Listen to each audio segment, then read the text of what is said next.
What's up everyone? To all those who ask if I'll be playing Genshin Impact, yes, I've registered for the beta, but I have no idea if I'll get in.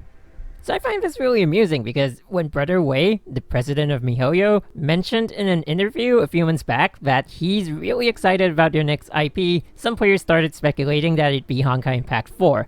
That's just hilarious because if you see the jump they made from Honkai Gakuen 2 to Honkai Impact 3, it took things to the next level. So unless they have some next generation VR or AR up their sleeves, it's safe to assume that Honkai Impact 3 is their current flagship title. As of now, Honkai Impact 3 is the 5th game that miHoYo has released, and that makes Genshin Impact the 6th game in their line of games. From Honkai Impact, we do actually get a glimpse into what Genshin Impact potentially has to offer, because there are currently 2 open world maps in Honkai Impact, which I believe is a great testing ground for miHoYo, and as far as mobile games go, they have been nothing short of impressive. There are various interactions that we can do in the maps. We can also bring specific pets, not that we can choose any at the moment, and we get to ride on vehicles and mechs in one of them. And what I really like about it is that we get to fly. So flight is something teased in the trailer of Genshin Impact, and flight is something I hardly see in MMOs, especially on the mobile platform.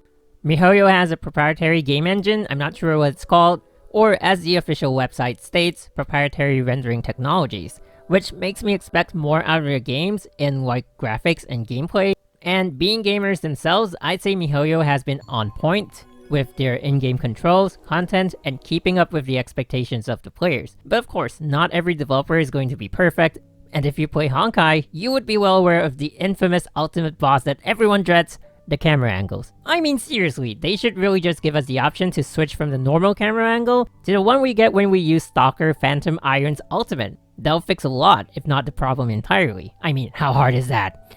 Anyway, another point to note is of course the gacha, or stuff you can buy in-game. So this is the first time we're seeing an MMO from miHoYo, and again, I'll use Honkai as a gauge.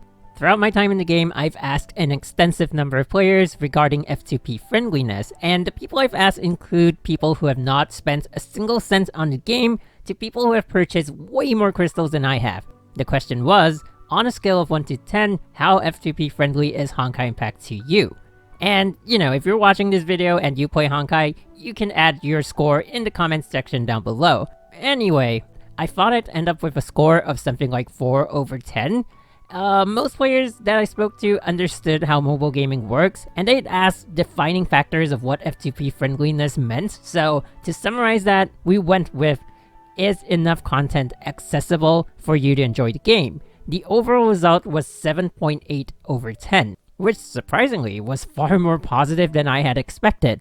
Yes, it is going to be obscenely expensive to acquire every single piece of equipment and get every single Valkyrie maxed out, but in terms of getting enough content to enjoy themselves, with the help of things like time swirl and, you know, AE cores and whatnot, it seems like the game has provided a conducive environment for growth.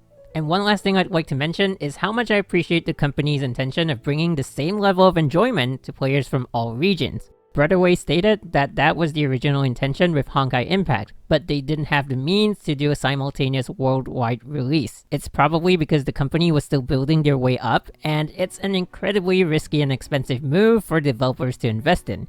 They have to set up multiple offices, servers, and get several translation teams before the IP that's being developed is even able to make any money. Hashtag not sponsored, hashtag totally can be sponsored, hashtag please sponsor me. So the beta for Genshin Impact will be released on PC and iOS. It doesn't seem like they'll have anything for Android at the moment, so you'll have to have one of those.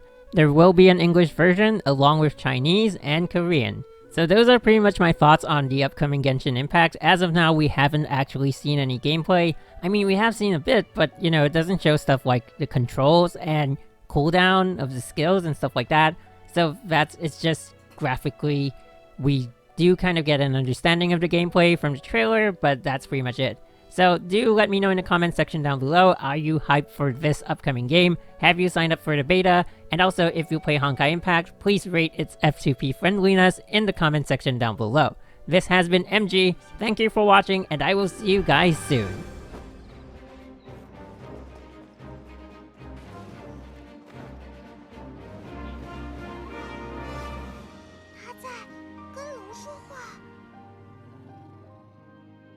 说起来，你们知道吗？风魔龙也是曾经的四风守护之一。从没见过也从没听过的情况啊。